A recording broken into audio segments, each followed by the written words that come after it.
Hey, everybody. Thanks for listening to the Kick Your Boots Up podcast. I'm your host, Taylor McAdams. And if you like what you see, if you like what you hear, don't forget to like, subscribe, share, tell your friends about it, leave us a review. We want it all.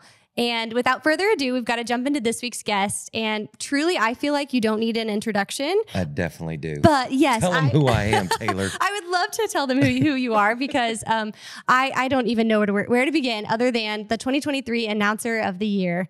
That is an honor. Very, very cool. Thank you. But I think what stood out to me the most is getting to announce the breakaway finals for 2 years of the 3 that it's even been there. That's incredible. My favorite fun fact about you, I guess, is that your wife is a former Miss Rodeo America, 2017 Miss Rodeo America, Lisa Lagashar, Lucia now. I loved following your guys' story through all of that. Thanks. And really, I think the most honoring and humbling fun fact about you is your family, who your dad is, Tommy Lucia. What a legend. I've heard so many stories, and I don't remember if I've ever gotten to actually meet him or not, but just hearing the stories and seeing the acts, that's really cool. So without further ado, ladies and gentlemen, Anthony Lucia, thanks for being here. Glad to be here. Thanks for having me. It's exciting. Of course. Justin Boots is very special to me and my family. My dad was great friends with John Justin, and when he was chairman of the board of the footwear stock show and rodeo, and that's kind of how I came to be with Justin Boots. And so Justin was my very first partner ever, back before I was literally just helping my dad, and Tom Feller gave me a chance, and I've hopefully earned my place on the team over the years. But Justin will always be special to me because of their belief in me, and Tom Feller's just a great friend and mentor, and he's a hero. And so I'm thankful for Justin Boots. Well, I didn't know that we were your first sponsor, so that's really cool. I told you, 2007, 2007 Justin Boots, and I will forever be a fan. And even if they cut me from the team, I'm still going to buy them because they're my favorite. And that's not a sales pitch. That's the truth, people. No, that's true. Whenever, I wish you guys could have seen this, because off camera you came in and immediately before sitting down, before getting ready for the podcast, you're like, okay, where's the new boots? I've heard and I've seen pictures. I've got to go look. We have a wall over there of not all of them, but I appreciate that you love the product. You love telling your friends about it too. I think that's what makes it so special, is that it's an organic partnership. Yeah. Well, Justin Boots is a special company. They're more than, it's not a fad, it's a lifestyle, and it's what they've done with professional rodeo and the athletes of it, and constantly being on the cutting edge of comfortable, useful footwear. Like this sounds like a rodeo announcer sales pitch, but I promise you it's not. But it's because I genuinely love the product, and the people that make the product, because there's so many incredible stories here alone that just makes you a fan. Oh, yeah, without a doubt. That's so well said. That's exactly why you're here, to talk about Justin. No. But really, people do want to get to know you a little bit better. Yeah, enough about Justin. Let's talk about me. The real thing you want to talk about. But you kind of mentioned your humble beginnings in 2007 and what that looked like. But I kind of want to go a little bit back in reverse and talk about growing up with... My first kiss was at 17. Anyway, that's funny. No, you know what I'm saying? Like growing up with the family that you had, and getting to travel and rodeo, and getting to make the connections at a young age, and all of that. Like for me, I can't help but think you had a lot of pressure starting out at a young age. Oh my gosh. Yeah, that's everybody they're like, oh, you grew up in rodeo, so you had a foot in the door. Absolutely. Because of the relationships, knowing Tom Feller my whole life, and relationships in any business are key. That's in my opinion, such an important part of any success story. And I'm far from attaining all of my goals. I'm far from being done learning, because I learn every single day how to do things better, not only in the arena or with a microphone, but just in life. And I'm constantly making mistakes and hopefully learning from those mistakes to not do them again. But the pressure of my dad being so quote unquote rodeo famous, and it was never, I never felt pressure, but I felt the door was open for me to work hard and succeed, because the pressure of living up to a last name is one thing. Like I have a brother who's a doctor, not even a part of rodeo. And he's in his late 40s now, or mid 40s. He's going to get mad at me for Don't that. age him. Yeah. But even he's run Scott and White Hospital in Baylor in Temple, and Baylor Scott and White in Temple. There we go. but like he's taking another master's program. Wow. And he's got 6 kids. And so our dad never put pressure on us to be great at rodeo. He put pressure on us and taught us how to work hard in anything that we do. And it wasn't about being rodeo famous, because this is what we do. It's not who we are. And so it was more of like, he laid the foundation of work hard in anything you do at all times and watch what will happen. That is a true testament to his character, and then to yours as well. Because I feel like even starting out at those rodeos that you first begin, it's like when you're just doing the reps, you're gritting your teeth, proving your name and stuff. Tell us about that experience, because obviously now we're in Fort Worth here, whenever you came to Fort Worth a few months ago.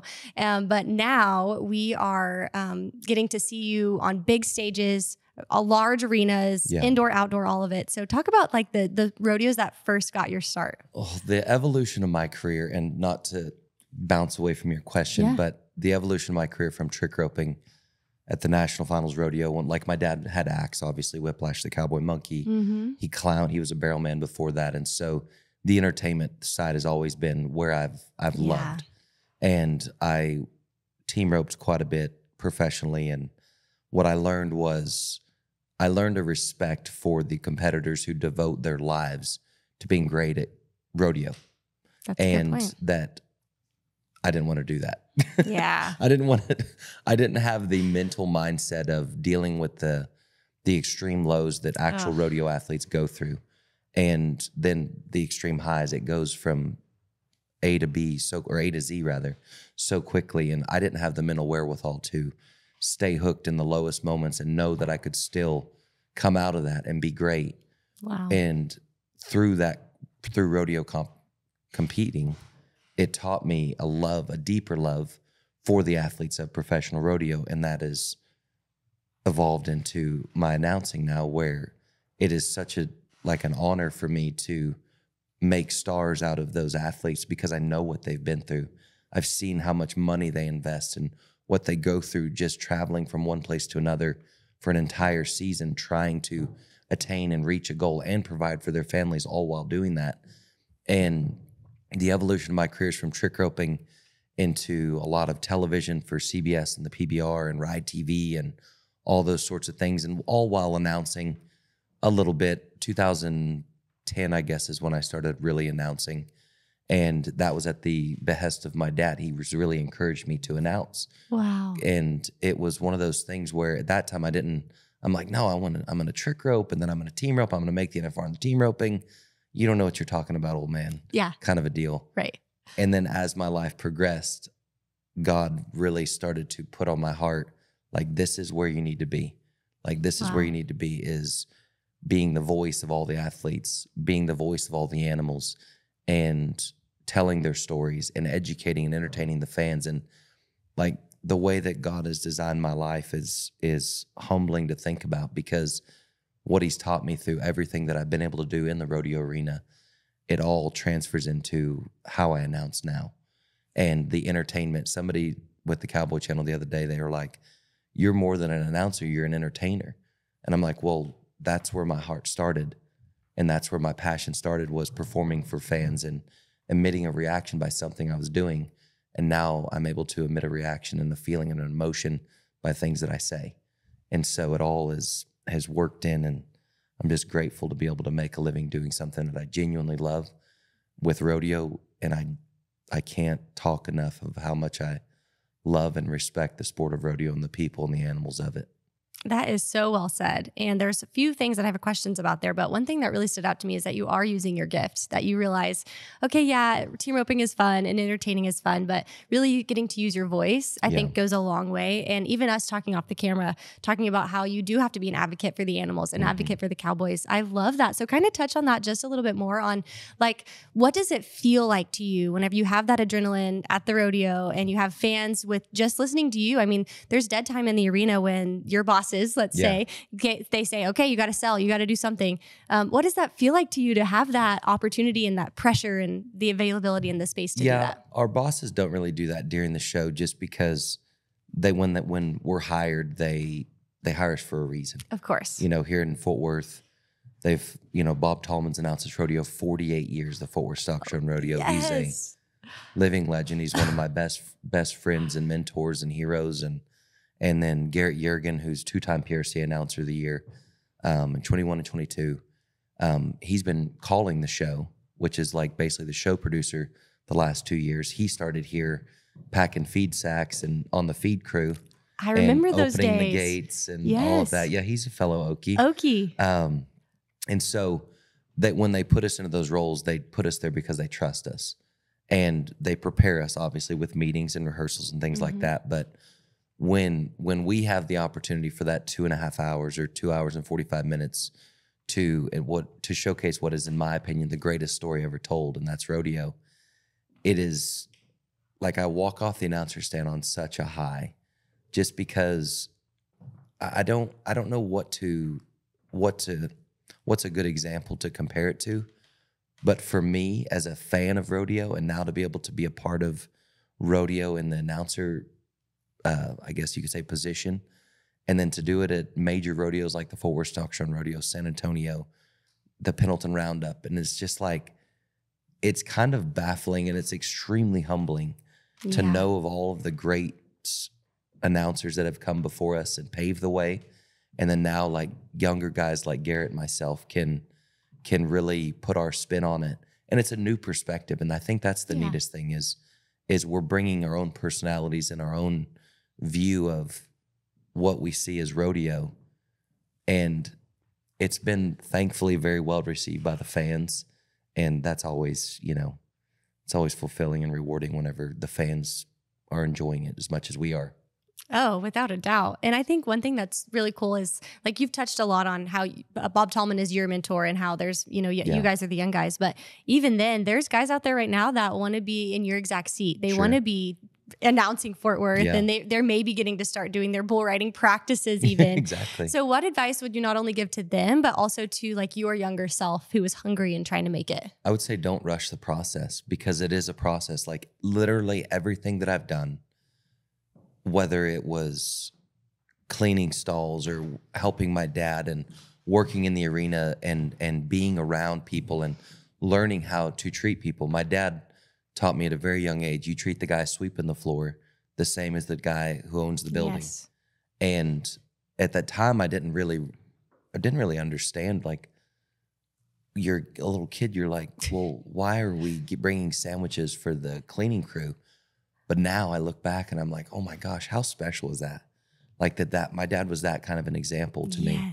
And just being able to bring all of those things that I've had the opportunity to do. I mean, that's what shapes you into being an announcer. Like, for all of the people who want to announce, don't rush the process. Randy Corley told me years ago, I said, how can I, basically asking that question, how can I get to where you've gotten? He's the most decorated rodeo announcer in the country when it comes to PRC Announcer of the Year awards, whether it's the NFR, every major rodeo in the country. And he goes, every chance you get to be behind one of these, do it.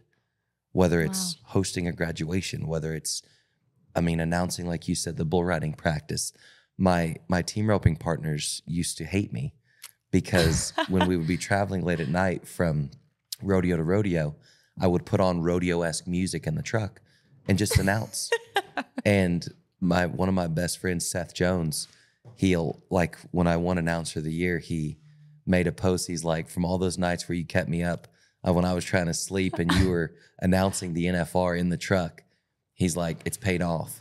And that's, you just have to love it. And you just have to genuinely want to refine and hone your craft and never stop refining and honing your craft and never think you're there. That was one of the biggest things my dad taught me is you're never there. And I will never, no matter if I win an Announcer of the Year again or whether I announce the NFR for 30 years, which, I haven't done it yet, so we'll even see if that's a thing, but you're never there. You're always striving. You're always working to be better. And that's one of the reasons I love about Justin Boots is it's like, they've never been like, we've made the perfect boot. We're done. No, they're constantly trying to evolve, and that's what you have to do to keep anything fresh and to keep anything where it's on the forefront as a leader which we all want to be leaders. If you don't want to be a leader, then you got to change your mindset. You want to lead the way. And whether that's leading your household, whether that's leading your friends, and it's not being a boss, it's being an actual leader through example. And those are just some of the many things. And I don't know if I answered your question at all. Absolutely you did. That's really great advice. But that's kind of just where it's all leads up to whatever you're doing. And I'm still learning. Goodness gracious.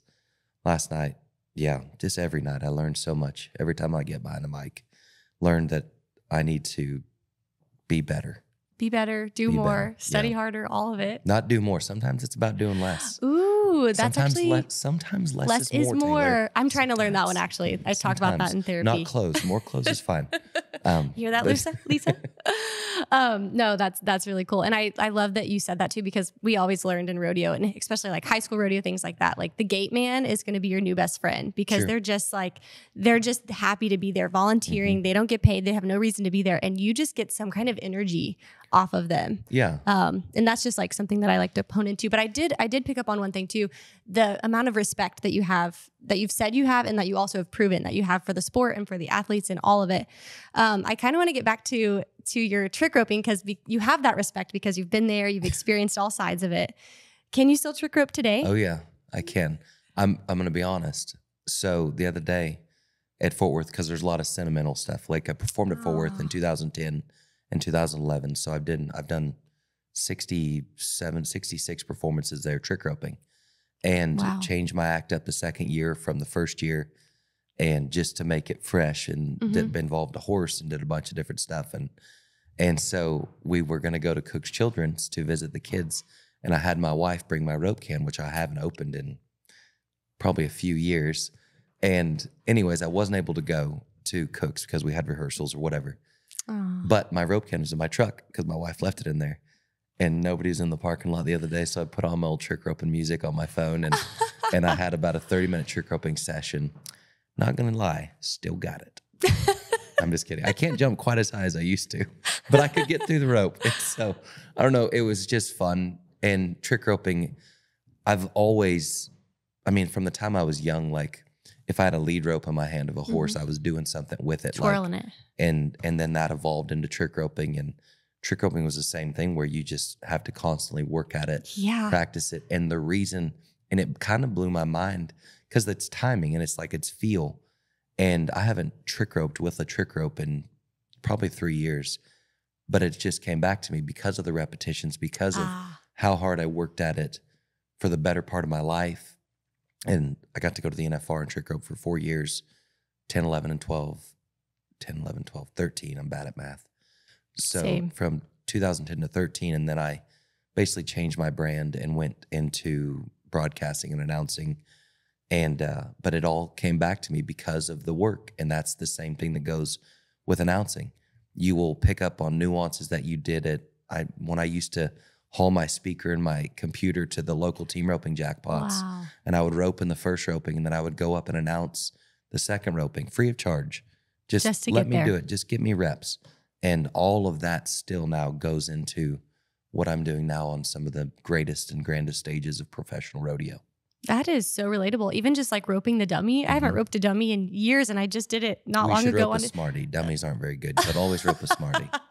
I see what you did there. Yeah. That's so funny. Branding. Got it. No, but it's so true. It's repetition, and you become like, it just is habit, like riding a bike or swinging a leg over a horse or whatever. So, well, unfortunately we have to take a break, but when we come back, we have more of Anthony. So we'll see you in just a second. Since 1879, our iconic boots have been trusted on ranches, job sites, and beyond. Now we bring that legacy to our new Justin jeans. Our jeans are meticulously crafted from a blend of materials, offering uncompromised comfort and toughness. Boots, jeans, and clothes built for men who demand nothing less than craftsmanship and style. Find a retailer in your area at justinboots.com. Welcome back, everybody, to Kick Your Boots Up podcast. You know what? That's the intro. That's Anthony. That's it. You just did it. Thank you. I'm Taylor, and this is it. Wait. No, it's got to be your bowl. Okay. Well, That's beautiful. This is the first time ever that this has happened on the Kick Your Boots Up podcast. So I appreciate that, Anthony. Thank you.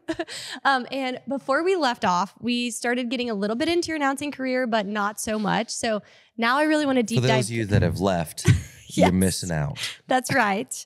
Tell your friends right now, text them to tune in. No, but with that, for real, we were just talking a little bit off camera about like the mindset and all of it. So let's talk about that. Let's talk about the inside. Let's go inside an announcer's head. Let's peel back the onion. Yes, let's do it. So with that, so many questions. The first time that you got to announce the breakaway finals, that had to have been such a big deal to you. Not only because it was a big topic, but like you got to do it. Yeah, so that was earlier in that year. I'd been selected to announce the Ram National Circuit Finals, which is now the NFR Open in Kissimmee, Florida. Now it's in Colorado Springs. But so that was my first big, I would say, championship event in professional rodeo. Like your big break. To a degree, not really. Like, so back to mindset for a second. Mm-hmm. I don't look at things as a big break. I look at things as an opportunity, because if you look at things as a big break, then you put way too much pressure on yourself there. I have to do good here, or I'm never going to. No, go do your job. Again, it goes back to what we talked to. You're there for a reason. It's an opportunity to do your job. I love that. No matter the stage, no matter where you're at, it's an opportunity to do your job. Because the first night that I announced the footwear stock show and rodeo growing up, literally, at this rodeo, my dad worked it 20 some odd times. And so like I grew up every January, first part of February, Fort Worth.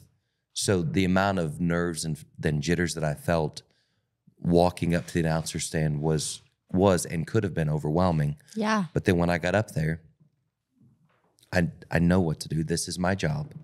And if they didn't believe in me, I wouldn't be in this position. If God didn't believe in me, he wouldn't put me in this position. And if you can do a good job, but even if you fail, at least you failed while daring greatly, while there's cold and timid souls that know neither victory nor defeat. That's a Teddy Roosevelt quote. But it's even as long as you're giving it your all, you're not going to lose, period. Yeah. Even if you have bad performances or a bad day or whatever, as long as you gave it your all, it doesn't really matter. And I'm sorry to jump off, but I'm glad you did. But the breakaway, back to the breakaway, it was very special to me because it was the first time I'd been to Las Vegas. Got to do it with TC Long, who's been a buddy of mine for a very long time. And to be able to be a part of crowning the second PRCA world champion for that year, but the first in Vegas, because the national finals of steer roping had already happened in Mulvane. But to be able to do that and to be on the forefront of the wave that is breakaway was very, very special to see these ladies who were rodeoing just as hard for less money. There was only a handful of rodeos in that year that offered equal money. Right. And now there was 350 rodeos at equal money for the breakaway ropers. That's amazing. In the year of 2023. It's amazing. Holy cow. And then rightfully so, because those are some elite competitors, elite horsewomen. And it's very special to be a part. It's humbling, again, very to be a part of that, and then to get that buckle that has the PRCA shield on it, and it's just it's cool. But that's all I got. No, that is so inspiring. And you had a very good point about it being in Vegas, the first champion in Vegas. That's a kind of a really cool thing you can put on your shoulder, especially if you're a rodeo geek. You know what I'm saying? Like, yes. It's just, I don't know. And I'm a geek when it comes to rodeo. Oh yeah. And I mean, Jackie Crawford alone, like I just geek out over her because having what happened in 2020 in Texas, all of that just going into that year. Wow. That's so cool. I'm fangirling over that moment for you. We're at such a neat part of rodeo history because if you talk about legends like Ty Murray and Larry Mahan and the greats even before the Tom Fergusons and Jim Shoulders. I got to see Ty a little bit, never got to see Mahan compete. But we are in such a special part of rodeo history with the Jackie Crawfords, with the Larry D guys, with the Stetson Wrights and the Kai Hamiltons and the Haven Mejids and these rodeo stars that are, and Casey Field, for crying out loud. It's like, it's so neat that we're able to witness this at this juncture of our rodeo history. Yeah. Shelby Beaujolais Measured last year set a earnings record in the breakaway and winning $150,000, I think it was, to win the world, like right around there. That's so neat that we're able to witness It's the first time ever that's happened. Yeah. Riley Webb last year, 452,000 in his sophomore season of professional rodeo. I was going to say, he's like, what, 18, 19 years old? Well, he's 20 now, but at that time, yeah. Yeah, it's so neat. Like, we're just in a really neat part of rodeo lore, and we're witnessing history being made literally every day. That's so bizarre. Yeah. And I'm so glad you brought that up, because you'll see those posts on Instagram like, I can't believe that we're alive during the same time as like George Strait, Reba McEntire. But it's the same idea with rodeo. Yeah, that's a great win. That's a great comparison, because those are country music legends and great people at that, beyond that. And we've witnessed them. And now we're witnessing the same type of rodeo celebrity and hero and legend just form. And we've seen what Trevor Brazil's done and things like that, but now we're seeing another generation of athletes that are just, they're blowing our minds. Oh, without a doubt. And I think a lot of them, actually all of them, had to work extremely hard to get where they are. You know, we're talking about highs and lows and all of it. You specifically, though, being right up there, you've had to work incredibly hard to get where you are. And a lot of that comes from doing your homework. And maybe when the guys want to go out, you stay in to get ready for the next perf. So talk about the sacrifices that you make there, and like how much you have to prepare to truly be ready to announce a rodeo. So again, it's a perspective thing. Do I see it as a sacrifice or an opportunity to do my job at a high level? If you look at things and I'll just be vulnerable for a second. Yeah. If you look at, so like working out, is it a sacrifice where you're punishing yourself, or, oh, I can't eat this or I can't eat that? Or do you say this is an opportunity to better my health? And this is that's something that I struggle with, honestly. Yeah, same. That's real. Not eating that piece of cake, and I'm not great at it. Or going to, like, I don't get a fast food burger. Yeah. And it's, so if you change your mindset, and this is something I'm working on in the physical side, the same way that I've done in announcing and anything that I've done professionally, where it's not a sacrifice because it means something to you. Does your health mean something to you? And this is, why is this fresh in my mind? Because I had a talk with Weston Rutkowski, one of the bullfighters. Love him, yeah. Love Weston. But he was just like, you just change your mindset to look at it the same way that you look at your career and what you're doing in your life. It's not a sacrifice. It's making everything better, whether it's your health, your mindset, your body, your soul, like it all works together. Yeah. And that's the same thing with preparing for rodeo. Like, I don't like, oh, I got to go do 3 or 4 hours of research. Like, I get, again, I'm a weirdo. You nerd out. I get excited whenever I'm like, I get to go prepare for this rodeo. Whether it's the littlest rodeo that I work, and I worked some one-day rodeos for the Survey company last year, and Binion Survey was like trying to get me all hyped up, and I'm like, he's like, don't think this is just a little rodeo, and I'm like, Binion, I'm preparing for this rodeo the same way that I would prepare for anything. This is the NFR today. I mean, literally, think about it's no matter how big or small it is, because it's my duty and it's my responsibility to the fans that spent their hard-earned money to be there, for the athletes who spent money and who are hopefully going to perform at a high level. It's my responsibility. And that's how I look at it, where it's, going to getting good rest so that you can perform at a high level. Where are your priorities? And I'm not saying you shouldn't, you should always just live in your house in a dark room and work underneath one light with your computer. And be boring. Yeah, be social, but also understand, like, okay, this is an opportunity that God gave me. Are you going to let it slip through, or are you going to act upon it and take it seriously? Give your very best. Yeah. No, that's good. So I've got to ask you then, what does homework look like for you? Is it like, obviously you want to go get to your trailer, get comfy and all that, but like, do you have a ritual? Like, do you open up a can of something? Do you tell us what you do? Okay. So like last night, or I don't know if this is going to be later, whatever. Doesn't matter. Yeah. Edit this part out. We're going to leave it in. Okay. I get back to the trailer. I take my boots off, put on sweats, just because sweats are great. Thank you, Lord, for sweats. Yes. And then I turn on a movie, any movie. Doesn't matter. Or a TV show or something, just background noise. Okay. Don't ever look up at it. And then I sit down and I work on my computer, and I utilize the PRCA website. I utilize Google and articles and past stuff that I've written down, or other knowledge that I have, and I just compile it all. And if you think about it, you have between 13 and 30 seconds for each competitor to basically set up why people should care about that. Yeah. And sometimes it's less and then you back sell it. But for me, I write down way too much stuff and I'll only use part of it. And sometimes I won't even use it if it doesn't fit for that situation or moment.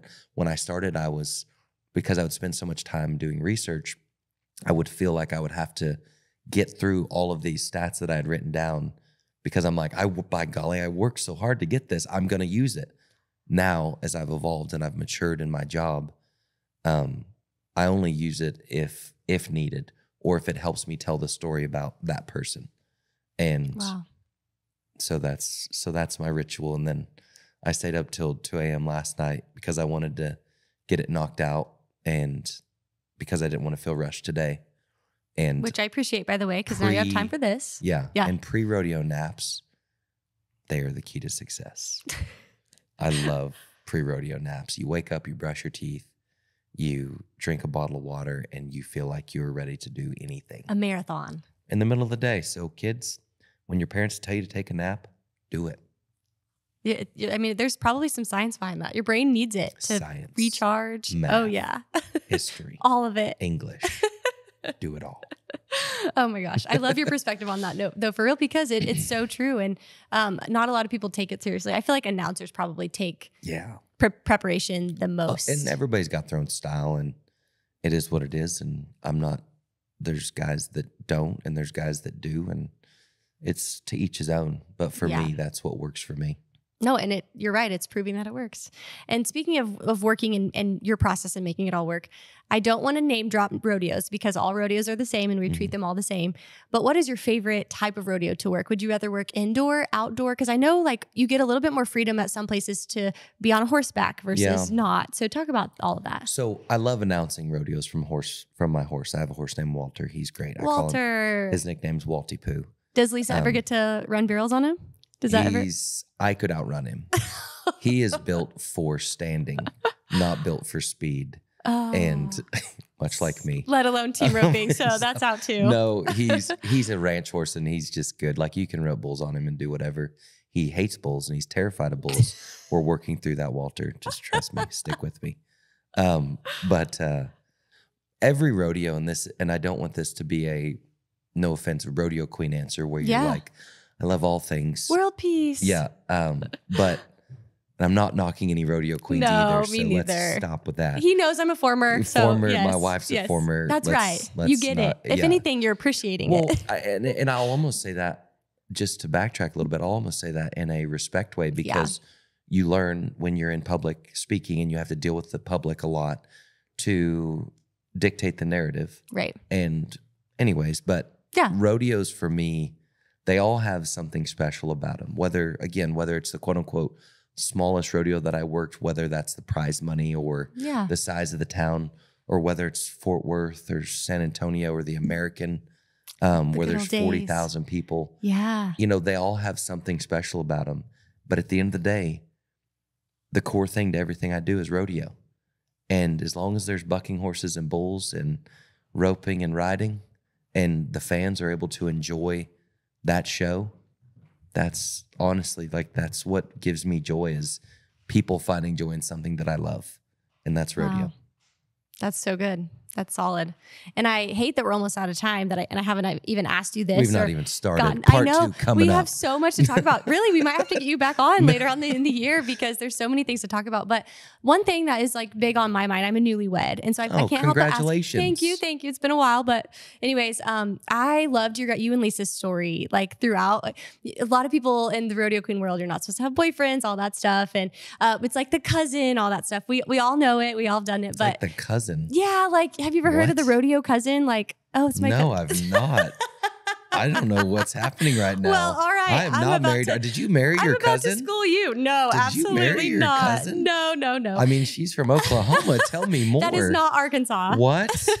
Whoa. No. What's wrong with Taylor? There's so many things right now. So many questions, so many things. Let me set you straight. In the Rodeo Queen world, which you know, Anthony, thanks for giving me a hard time and making me awkward. In the Rodeo Queen world, we love everyone in Arkansas, by the way. We do. Yeah. Anyways, rodeo queens are not supposed to have a boyfriend. And so when they do, because they do. News to me. Some of them go to events. It's not encouraged, but some of them are like the brother or the cousin. That's like the rodeo queens out there. Comment below because you'll back me up on this. Like, it's like, oh yeah, that's Taylor's cousin. When in reality, it's like the boyfriend. Bad news when you're dating Anthony Lucia. Everybody knows that I'm not related to the rodeo queen. Or Lisa Lagashar with that last name. Right. So. Yeah. There's no, that was the thing. So Lisa and I we started dating in March of 2015 and she ran for Texas a few months later, lost, heartbroken. Course, yeah. And that was But tough. she needed to. Absolutely. She talks about that. Failures, like I said earlier, failures. Jake Barnes once said, he's a 7-time world champion team roper, Rodeo Hall of Famer. He said, you either win or you learn. Yes. Let that sink in. You either win or you learn. You don't learn much when you win because you've won. I've conquered it. You're good. But when you lose, it's not losing, it's learning. And yeah, she did not win and taught school for a year. We kept dating. She was in East Texas. It was kind of a long distance deal. But yeah. Then when she won, then would have been that December, she told me, because I thought, okay, she's got that out of her system. Now we can move on. We're going to get married. It's going to be great. Yes. And then typical rodeo lifestyle. Yeah. And then she told me that December, she's like, I'm doing it. And I'm like, what? What are you doing? She's like, I'm running for Texas again. Well, work ethic, one of our common unities is our work ethics. And she is the hardest worker that I've ever seen. If I think I work hard, I don't compare. She's probably doing laps. Yeah. Oh my gosh. Yeah. She's like the Flash, and I'm the Hulk who's just like, slow down, me hungry. I don't know if that's what the Hulk sounds like, but but she's such a hard worker. And so I knew automatically as soon as she said she was going to run again, I'm like, okay, you're going to win. So there's that. And then you're probably going to win America because of how you can't be stopped. You're gonna do it. Exactly. You can't be stopped. Yeah. And she's such a driven person, and I give my wife credit for a ton of my success. Wow.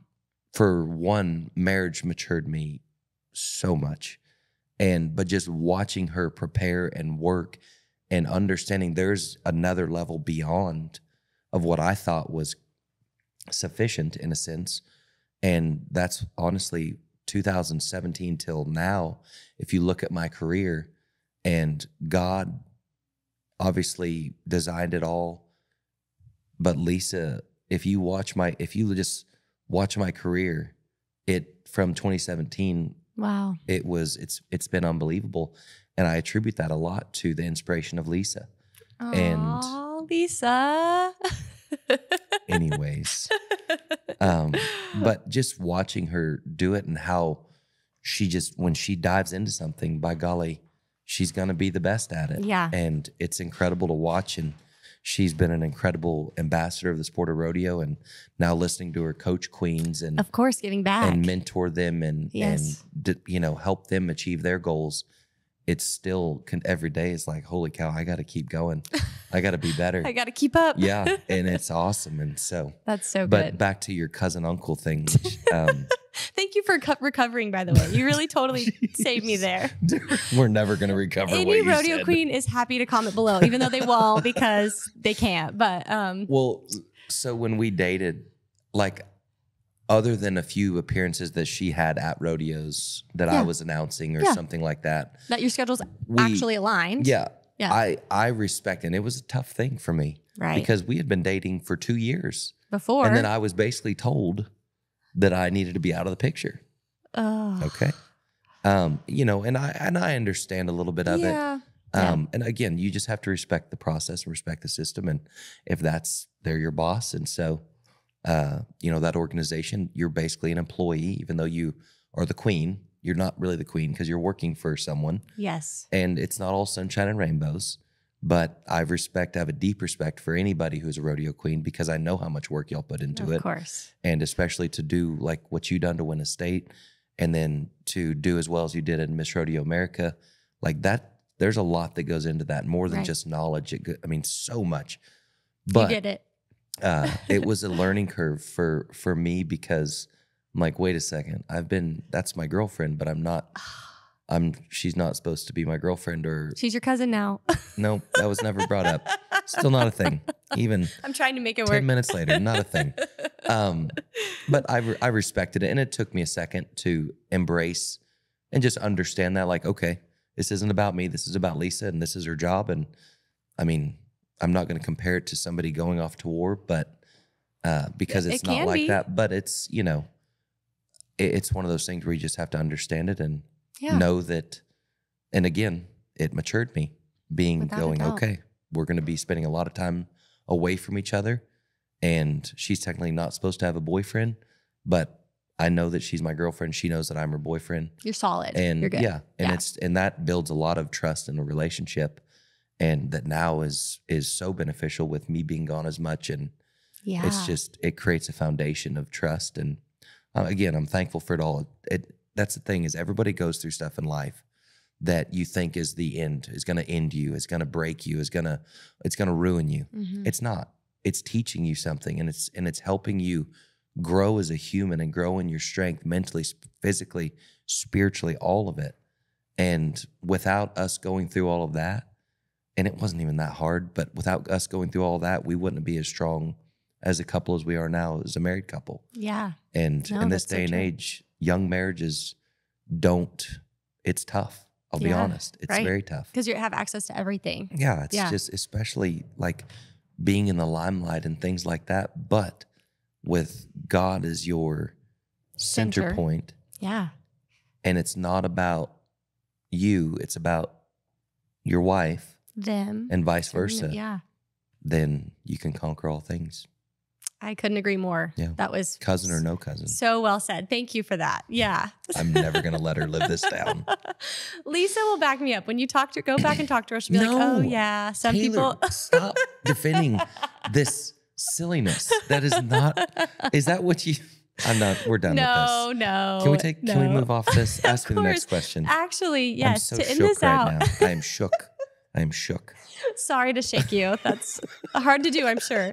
No, to wrap this up though, we do like to play a game from time to time with some fun people to show your personality.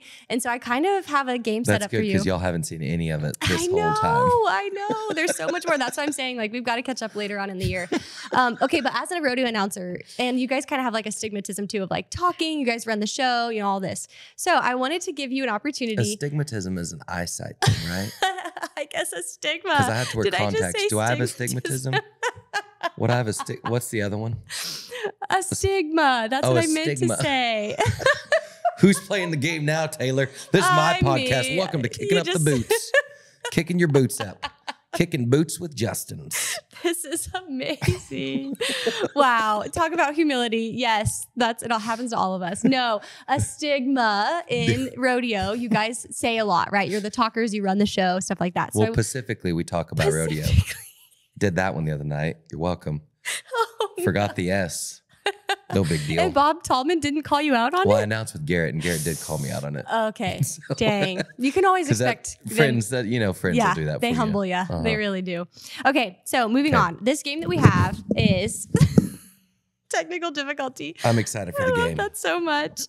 Okay, so basically I'm going to say a word or phrase, and then you're going to say one word that comes to mind. Can't just do one word. It's just impossible. One word. That's what I'm saying. Announcers, it's hard. Because of your stigmatism.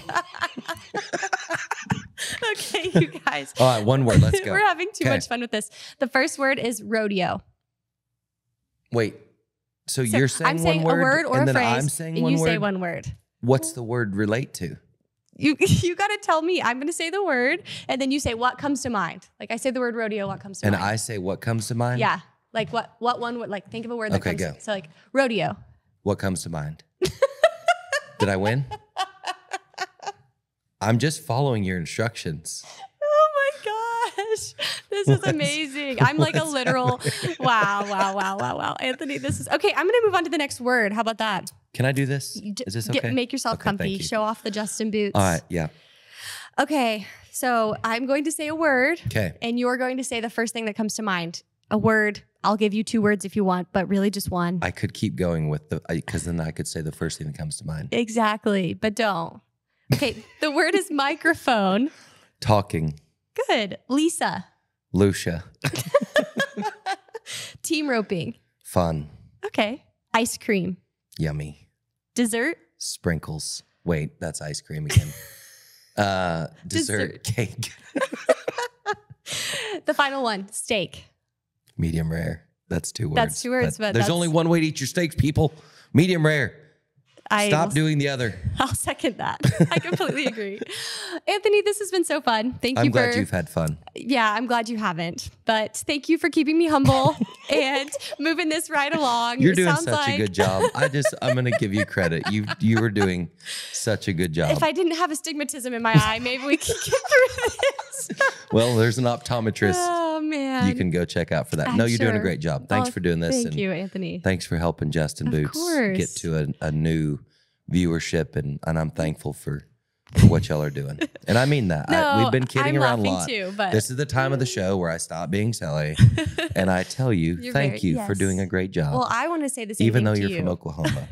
Don't hold that against me. But also, thank you to you for like being the best representation of the Justin brand. You know, we uphold a standard, and I feel like you do that in and out of the arena. So we appreciate that as well. Well, happy 145th birthday. Thank you. Yes, we're celebrating 145 years of Justin. I'm sure you know that by now, but if you don't, feel free to check out our website. There's more information to know our story. And in the meantime, if you want to reach out to Anthony, Instagram's probably the best. Yep, at SuperLucia33. And also my friend and I, Brad Narducci, have a podcast. That's right. Called Cowboy Mafia. And it is a lot of fun. As you can see, I like to have a little fun. Lots of fun. But we also we talk to a lot of great athletes, and we've got some heavy hitters, PGA golfers, UFC fighters coming up. We're going to talk to some special ops guys that have served in the United States Armed Forces. And we've got the next month is going to be nuts with that. But Cowboy Mafia podcast, you can listen to it, find it wherever you find your podcast. And we have a lot of fun in it, but we also get into the mindsets of what these warriors, whether it's in an arena or on the battlefield, what they have to go through to get to where they're at. And it's pretty cool. Well, I can't wait to go listen. So thanks for giving that a shout out. Of course, you guys want to go find it there.